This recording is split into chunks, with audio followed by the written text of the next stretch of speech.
Hey everyone, this is Gary with Easy Go Junk Removal. Today we have Roy Myers in the house with Granite Mountain Haulers. It's a long video, but there is a lot of great information on how Roy, who is in his first year, built his business. A lot of great information for you guys in there. So anyway, if you would, please like, subscribe, and don't forget to share this video. And by the way, we'd love to hear your comments. Hey everyone, this is Gary with Easy Go Junk Removal, and we got Granite Mountain Haulers in the house. Mr. Roy Myers, how are you, sir? Good, how are you? I'm good. Did I pronunciate that name right? Correct. All right, man. Starting off to a good beginning here. Hey, Roy, do me a favor, because a lot of people, they get into this business and they don't really number one, know where to start or why they're starting, all those things that happen. Now, you and I are getting long in the tooth, meaning both of us are up in age comparatively to the average hauler out there, correct? Correct. So if you would, I know my story's out there, just if you will, succinctly tell people how you have begun your journey into junk removal. Well, I moved to Arizona almost 2 years ago. Ironically, we came from the same hometown, which is pretty funny, and same place from Matt and JoJo from Sonoma Strong. But I came here to actually retire, and I was here about a month and got really bored and actually started a moving company. And about 7 or 8 months into it, a lot of the people were asking me to haul some of their couches and beds away because they decided after moving it they didn't want it. And at first I said, yeah, I don't want to do that. My wife said, well, you're ready there, just make the extra money. And of course, in her infinite wisdom, I said, well, that's smart. And more people started asking me to do that. But I really didn't know anything about junk removal, so I actually started watching videos, and that's how I came upon you and Matt and JoJo and Steve Conroy and a lot of other videos, and it taught me a lot. And I finally, in December of last year, switched over to full-time junk removal, and here I am. So you're coming up on 1 year. December 1st will be 1 year. How awesome is that? Unlike a lot of people, you took a lot of time to think about what you needed versus equipment. Like, for instance, you couldn't use my setup in your world, could you? I could partially, but not fully. There are other junk haulers here that have trailers your size or have a 15-foot dump truck. But sometimes they'll actually call me because there's dirt roads around here that aren't wide enough for those trailers and trucks. And of course, I live up in northern Arizona in the mountains, so everyone has crazy driveways where you're trying to back up 100 feet up an S-turn driveway, and you barely have enough room with my trailer, let alone an 8-foot trailer. So I designed my trailer to fit my needs here. So what did you do to do that? What was your end result? And go ahead, because you have the capacity to haul what I have, but you did it in a very unique way, and you've niched yourself into what you are today. Correct. I couldn't find anyone up in northern Arizona to make a smaller, wide trailer. The smallest they would make was 7 feet, and I had one guy who said he'd go 6.5 feet. But he wanted to charge me a lot more money to do it. So I actually went online and designed my own on a computer and had somebody in Southern California build it for me, and they did. And I had all the bells and whistles put on it, everything I needed. And when they were done, I went and picked it up, and I actually spent $4,000 less doing that than buying something pre-made. Really? So what is your capability? What is the trailer capability? And then how do you make up for what the trailer won't take? I've built a cage on the back of my Dodge Ram pickup, And that cage holds about 5 cubic yards, and my trailer will hold 10 cubic yards. So if I have to do a job that's 10 cubic yards or less than I do at the trailer, if it's going to be more than 15 cubic yards, I'll do a second run. But if I can get everything in the truck and trailer and do one trip, I do that. So if I need to put stuff in the back of the pickup in that cage, I do that. We had the opportunity of meeting, which was fantastic. Okay. Yeah, it wound up being a little longer, and I think both of us anticipated because we have a lot in common. Yes. Not just age, not just hometown, Santa Rosa, California, but just in general, we had a lot in common. So really enjoyed your company. But you were telling me that you have certain goals for your company. So from retirement to these goals, what are the goals? My future goals now, at first, again, this was supposed to be a part-time gig, and it's just really turned into a full-blown business. So my long-term goals now are to expand, to get a bigger trailer and a truck, and actually expand down into the valley. And what I mean by the valley is, Phoenix and Surprise and that area. And get myself off the truck so I can pretty much man the phones and meet people and do the estimates. And my background also is art. I mean, before I moved here, we had art galleries and gift shops. And watching your YouTube videos, I actually thought, because I turn a lot of the junk I get into art. And I was thinking, a little side hustle to the side hustle would be a little YouTube video and showing people how to turn junk into art. You kind of have this goal of expanding your territory, which I believe you have. And one of the things that really stuck out with me the other day when we were talking, you were saying how October wound up being, I think, your second best month. Yes. This month is already kicking butt. And one of the things I want to reiterate to a lot of people is know your surroundings and your demographics, because every place is different. Like a lot of the people up in the Northeast, they're slowing down madly, and they're just not they're not working like they were back in the summer days. One of the things that are unique to this area, and I think a few others like Florida and maybe Texas and some other areas, is that a lot of those people that get slammed in the winter start coming home to their second homes in what they call the Sunshine State, or the Copper State, which is Arizona, and they nest here. They're called snowbirds, and that is really proving to be something for you, isn't it? It is, but being where we're at, we have 4 seasons here too. Just the other day it was 26 degrees, and when I woke up to snow flurries. We will get snow, but it will also warm up pretty quick, and you can get 2 inches of snow overnight. By 11 o'clock it's melted. Yep. And then in the Prescott Hills, you get, in that same storm, 8 inches of snow, and it might take 3 days to melt. So you really kind of need to know your area very well and know what kind of winter is coming. But it's still pretty mild here compared to, like you said, the Northeast. Yeah. And I'm still trying to, again, our first year, I'm still trying to figure out what slow season is, because September was our second worst month, and I thought, okay, here we go. This is what everyone's talking about. And then boom, October was our second best month. So I'm still trying to figure out what those high and low seasons are for me. Sure.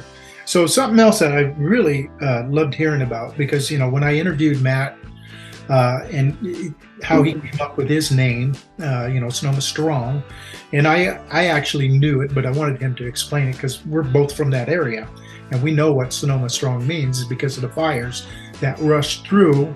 And I was there in those fires. Yes, you were. And so we know and Matt explained, so he goes, wow, it was like a perfect scenario. It was like, that was the name. Well, you have a similar story with your Granite Mountain Haulers, and go ahead and share that, because I think it's unique, number one, because it makes sense, and number two, you understood your surroundings. You took in the community, you understood what things mean to that community, and you found a name that really aptly fits, didn't it? Yes.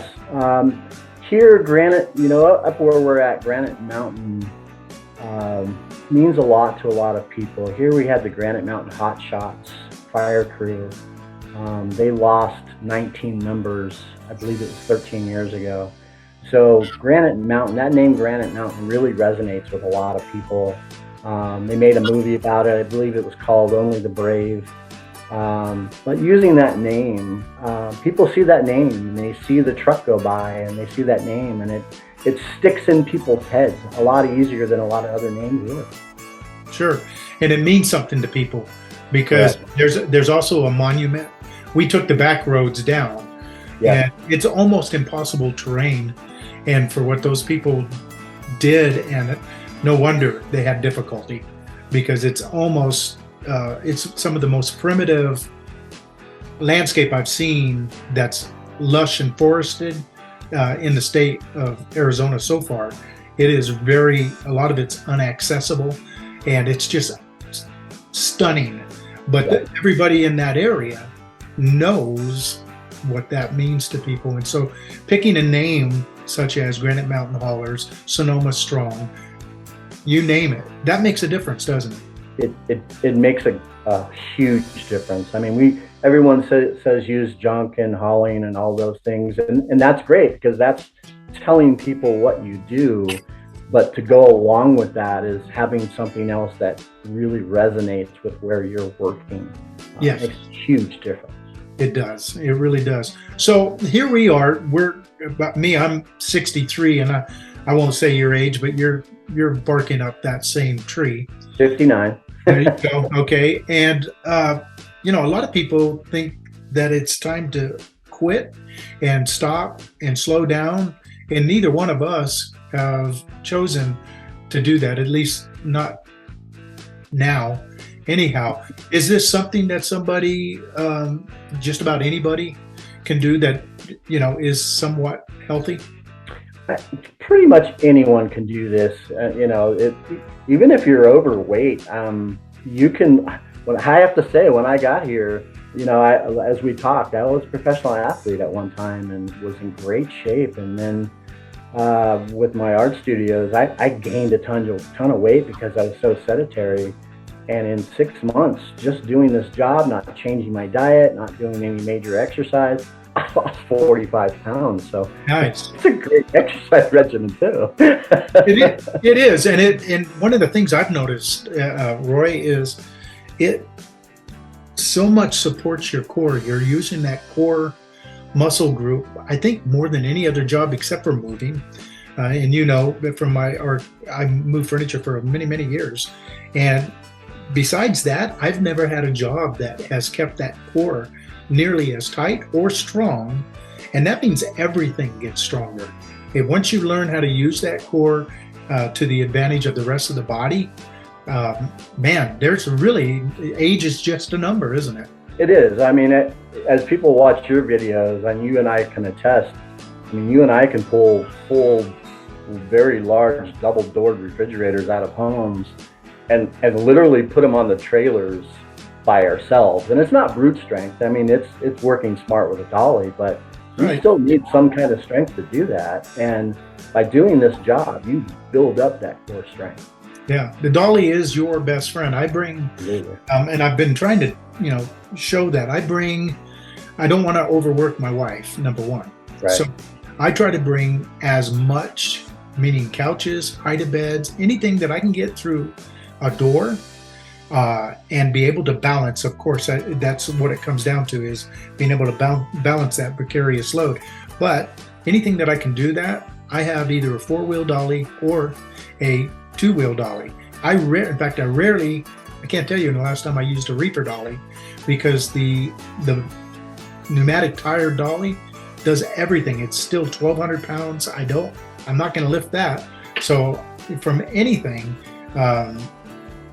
pianos, I bring out on 4-wheel dollies. I just, work smarter, not harder, right? Correct. And, and I do have someone that helps me from time to time. And And every now and then we'll use those black shoulder straps Yep. because it's easier when you get two people that can do it. But 80% of this job I do by myself. So if that doesn't attest that someone who's 59 and does this job 80% by yourself, anyone can do it. That's right.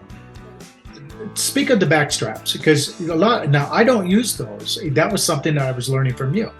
And I use straps for king size beds and queen size beds, too. That way we can pick them up and, it balances them really well. You're not hurting the small of anything. You just lift it to where it's comfortable for you.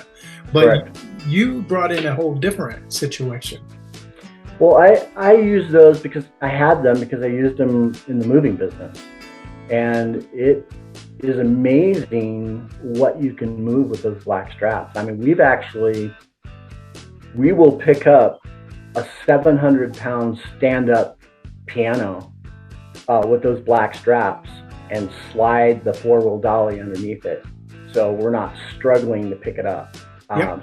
So those things, I mean, we wouldn't try to carry that out to the trailer, of course, but it's enough that two people can stand with 700 pounds, just enough to slide a dolly under it. So they're amazing. I mean, I just throw them on the back of the truck, man. That's what I do. Yeah, I saw that. He-Man.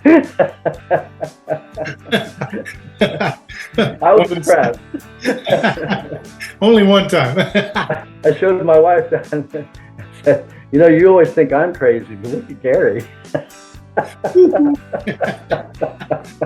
Absolutely. So here you start a year ago, 11 months ago, almost literally, I think, right? And you start from absolute zero. Correct. Tell me your process, if you would, and share it with those who are watching this now. How did you go from zero?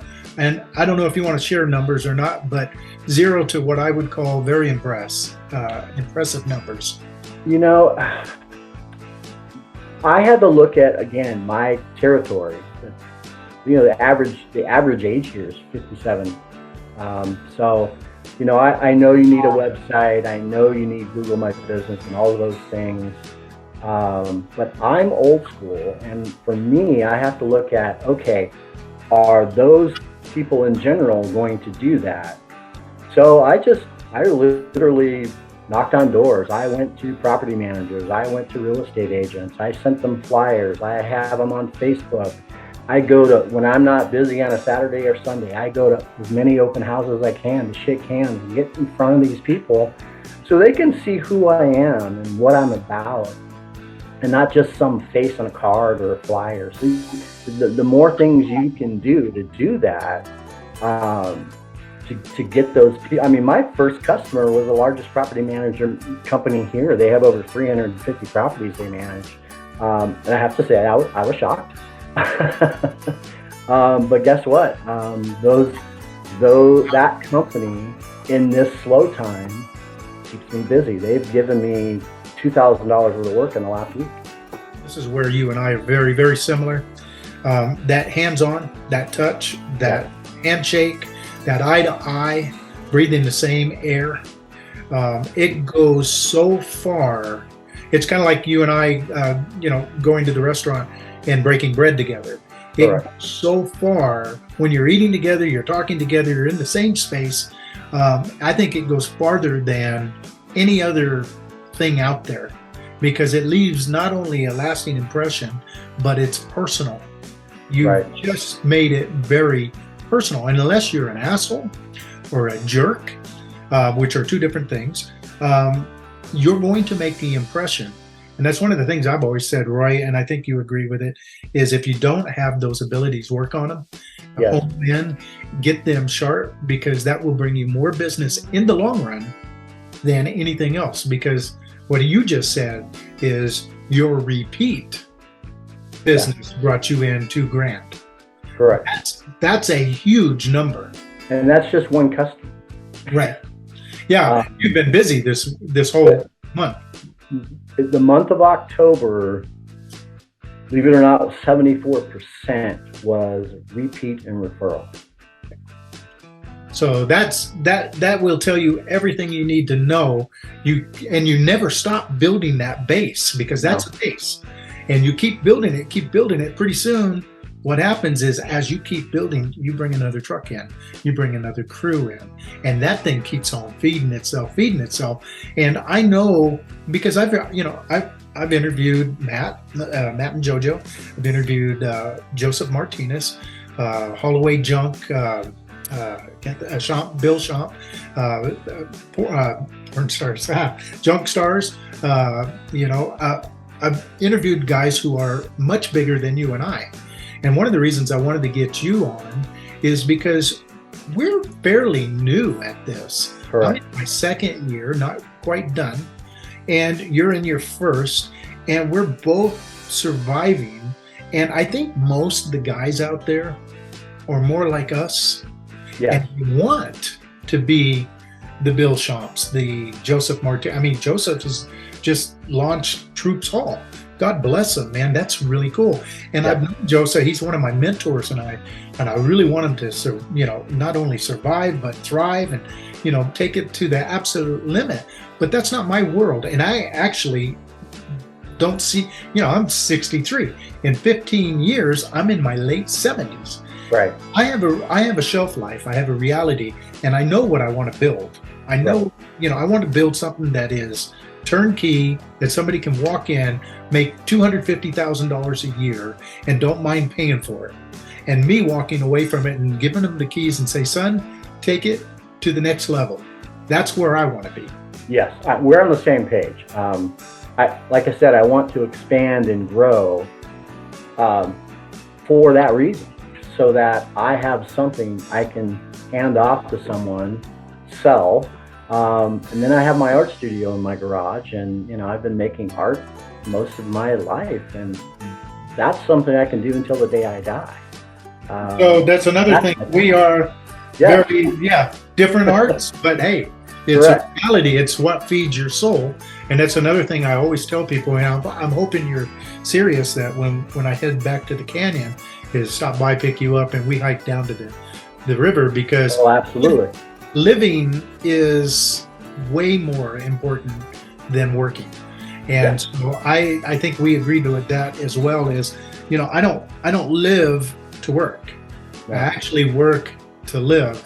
And I think that's really important. And I think you can get lost in something. Oh man, I'll do that tomorrow. Well, tomorrow sometimes never comes. I've lived that life, and it doesn't pay off.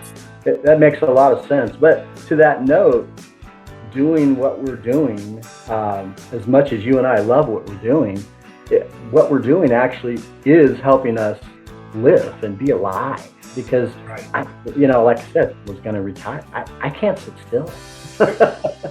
And to me, this every day is different.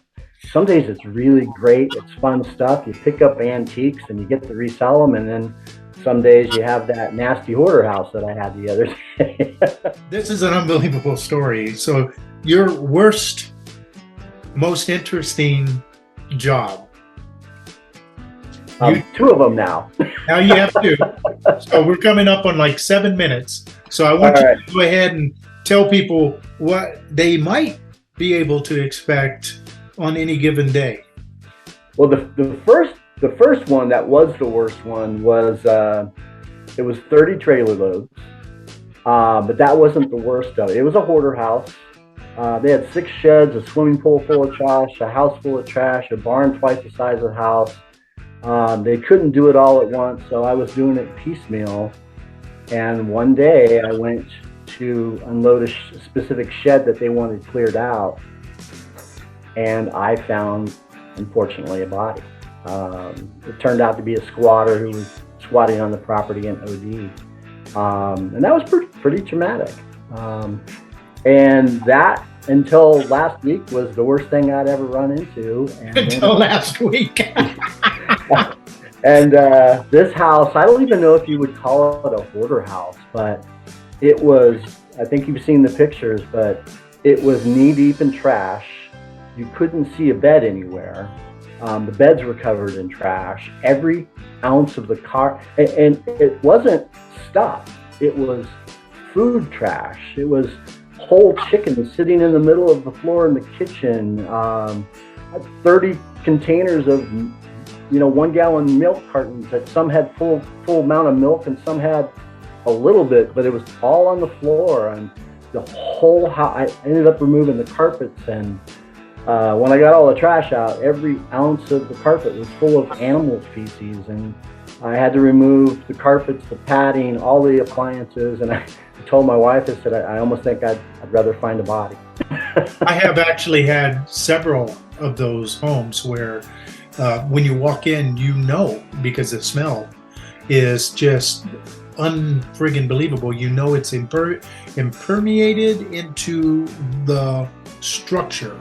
Yeah. And it is just, I've walked in where there's thousands, not hundreds, thousands of roaches crawling up the wall, and you step on the carpet and you're sticking, and it's just one thing after another, and it is literally knee deep in shit.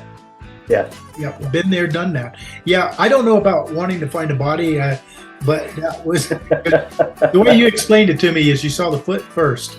Yes. Well, the irony of that is the shed next to it that she wanted me to clean out first had all kinds of Halloween and Christmas decorations, and so I saw the boot and stepped in further and saw it was attached to a leg, and I stuck my hand and walked out and said, nope, and then as I started to call 911, I'm like, wait a minute, what if it's another Halloween decoration? I'm going to look like an idiot. So of course I had to go in and confirm. Okay, that was the worst part. Yep, he's dead, Jim. Yeah, it's just something you don't ever forget. Wow. If I remember right, a lot of people are probably thinking, why didn't you smell it? But I had smelled it months before. When I was first doing the estimate, and I could smell it when I was cleaning out the house, thinking it was a dead animal or a rat or whatever. But by the time I actually had gotten to that part, the smell had gone. But the poor individual he completely mummified. Oof. So last thing, what would you suggest people who are just now beginning, maybe in their first year, maybe haven't begun yet, maybe a paragraph or two of wisdom, things that you would look out before you would start a business like this, and where you go, how you grow it? First off, make sure your area is going to support what you're doing. I didn't think it would support me here, but there's actually tons of business here because so many people are always moving in and moving out. But if you don't know a lot about business, research about business, because you can be the most physically fit person all you want and be most personable, but if you don't know anything about business, you're going to fail. So, learn about business, the ins and outs of that too. Watch videos, study everything you can. Make a list of all the things you need to do and start checking them off. Brilliant. That is just absolutely brilliant. I also have a board if it helps you. Where do you want to be? Where do you want to go? What's the end game? What is this? And that board can change. As you start getting into this and learning to do what you're doing, those goals and that board will change. Yeah, it's funny you say that too, and that is, be proud of every step you achieve. Yes. It's so easy to forget that you met a real estate agent that sells 50 homes a year. Right. It's real easy to forget, but that thing is like a bank account. Correct. She or he will call you periodically. You do that times 10, now you've got a nice little bank account. Right. And keep doing that, but never forget those little steps that you climb up and you take that are achievements. And because those are the things that will continue to build you up and make you more bold in your abilities to go out there. And I love the fact that you knock on doors, because I think it's absolutely imperative that you get out there and you meet and greet people. Two examples of that for me is, we got a call from a realtor, ironically, contacted me from Craigslist, set up an appointment. It was way out in the forest. I gave him a time when I would be there to give him an estimate, went out there, did the estimate, showed up on time. The guy was super excited because he had been using somebody else that was never showed up on time, he would give them a window of days and then just appear out of nowhere. And I mean, I showed up when I said I was going to show up. I called him to let him know I was on the way. I talked to him. I was pleasant. And he said the other guy was super rude to him all the time. Well, it turned out I got that job. And he's actually a broker that has 6 offices with 50 agents. And he had a meeting, kind of made a self-edict, and he told all his agents, he goes, whenever we need junk removal, Granite Mountain Haulers is the company I want you to call, unless your client has somebody else in mind. And then the other instance is, our neighborhood. Everywhere, every time I go, I don't care if I'm going to the store or pulling out my trailer or what I'm doing, I wave and say hi to everybody, and people wave back. But of course, they see that bright yellow truck with Granite Mountain Haulers and junk removal on it. So it goes hand in hand. And I've probably gotten 30, 35 jobs in the neighborhood just from people seeing the truck and watching me wave to them. Even one of my helpers that helps me lives 2 blocks away. He said to me the other day, because everyone waves to me now, they waved to me first before I waved to them. And he goes, it's like you're a celebrity in this area, like everybody knows you. And I said, they kind of do now. And I've only lived here 2 years. Right. And, and that kind of bucks the trend, doesn't it? Because so many people don't even know their next door neighbor. But you and I are cut from the same cloth, because the more you know, the more people know you. The more people who know you, the more they tell a friend. And you remember that commercial with the hair? Right. They tell a friend and they tell a friend, and pretty soon the whole screen is lit up with a whole bunch of friends. Well, it's the same thing. It's Facebook before Facebook, and actually it is deeper than Facebook, because it's an actual connection. It's not somebody reading your profile. It's somebody experiencing your profile. It's somebody who's actually looking at, man, he's a really friendly guy. That big yellow truck, that is really something. Every time he passes, it just leaves an impression. And the reality is, really what they wind up seeing is the truck and the Granite Mountain Haulers, or the Easy Go junk removal. That's the impression you want to leave. Hey, they're friendly and junk. And what happens is it becomes a top of mind. What we used to use in radio is TOMA, T-O-M-A, top of mind awareness. You want to be that when people are thinking junk removal. And you don't know when they're going to think, do you?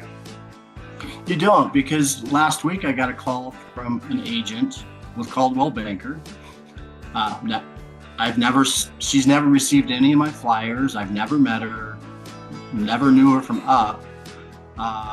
She calls me and says, hey, my business partner, my teammate, speaks very highly of you and said, I need to call you because I've got a bunch of furniture I'm having delivered. I need all the furniture in my house removed. Well, this agent lives down the street from me. I have done no work for her, but she sees me every day. We talk, we wave to each other. She stops by every now and then. We have a 5-minute chat, and it's that personal thing that got me that job. And when I showed up and did the job, her husband says, they do a ton of business, these two. You're going to see a lot of them. Just from talking to one of them. That's right. And that's what this little channel is all about. It's all about getting people to think that business is really about relationships and connections. And if somebody in business, and I don't care what kind of business it is, can realize that, my God, they can strike gold at any given time. It's all about finding that vein. And sometimes you find just a nugget, and that's a good day. A nugget's a good day. But sometimes you hit that guy who has 50, people working six locations, and they go, wow, that's a vein. That's gonna produce gold for you for a long time. And you never stop that process. It's all about connections and relationships. It's kind of like you and I. That's what we're building. I think you found out that I was going to Canyon. You invited me to come stop by and say hey, and it's all about connections. I'm learning from the things that you do and how you do it, because even though we're very similar, you do things different, and you can bring into my world a whole bunch of wonderful things. And vice versa. Okay. Absolutely. I mean, I do things differently just because I live even though we live in the same state, Yep. we kind of live in a different world. Oh yeah. You live in a beautiful, beautiful place, man. I'll tell you. It's and I do too, but it's different. It's vastly different. The people would inherently be a bit different because they're drawn to a whole different part of Arizona. And a lot of people only think of cactus, but man, you're in a whole different world up there. It's a whole different world, just 10 miles away from each other up here. Yeah, that's what you're saying. You go 2 inches of snow here, and 10 miles away you got a foot or whatever. So just in leaving, Roy, because I never pretend to be one of these big guys. I'm very pleased with the direction we're going, the growth that we're experiencing, and all that. But I'm still what you would call a little guy, and I think you are too. And I think that's where most people, big guys aren't looking for tidbits of information. It's people like us that are trying to grow. And if you could Correct. just give a tip, encouragement to the people on this channel on, keep going, don't stop, because you never know when that breakthrough happens. I'd appreciate it. Well, first of all, our age, what we do at our age, that kind of tells you that just about anybody can do it if you put your mind to it. But you have to put your mind to it. It's hard work. It is a business. So if you don't know anything about business, learn, delve into it, study what you can about taxes, about all that little stuff. It matters, because it doesn't matter how good you are at hauling junk. If you're not good at business, you will fail. So just study videos like yours and Sonoma Strong. Learn as much as you can, but you know what? Get your butt out there and work. Even if you're only starting really slow, your best education is getting out there and doing it. You can only listen to us so much, right? You got to do it. All I know is just a little over a year ago, I was still making this business happen, and I was working at Amazon that night from 10 to 4:30 every day, 5 days a week. And then when I get home, grab a couple of hours sleep and go busting doors, knocking on doors. And it does take the doing of the business part. Absolutely. Otherwise it won't happen. If you wish, it won't happen. That's a lotto mentality, and it just doesn't happen. A year ago when I started, I had heard of, Got Junk. I didn't know there was this industry for guys like you and me. Yeah. And so, I tripped over it because my moving customers were asking me to do it. And I'm like, here, man. You're asking me. I don't know how to do this. I don't know how much it costs. And it was my wife that bunked me in the head. And you're just there. Just make the money, dummy. Yeah. And really that is, so many people trip on whether or not they, are charging right and all that. And that's a really important thing. But, education one way or the other is going to cost you. And the reality is, if let's say you do a $300 job for $200, that's just education. You're not losing money. You're just not making what you should have. And if you can get that across and grapple with that and put that in your heart and mind, you'll just consider it not a loss. It was education. So, and I think as another tip, because you and I have been through this, at the very beginning, I was getting every single job, and because I was too cheap, I didn't know what I was doing. And then I kept hearing, up your prices, get the money, don't leave the money on the table. And then all of a sudden I was losing 50% of the jobs because I was overcharging. And I feel like that window is, you don't want every job because you realize you're underpricing. And if you're losing too many jobs, you're overpricing. And there's probably that fine window of you want You want to not get about 10 to 15% of the customers. That's what kind of tells you you're in the right realm of the pricing game for your area. That's right. That's right. Well, I really do appreciate you coming on, sharing your success and your failures and everything in between. And can't wait to hook up with you again and meet you and definitely go down that canyon and take care of that one and get that off the list of bucket. Hopefully it come back up.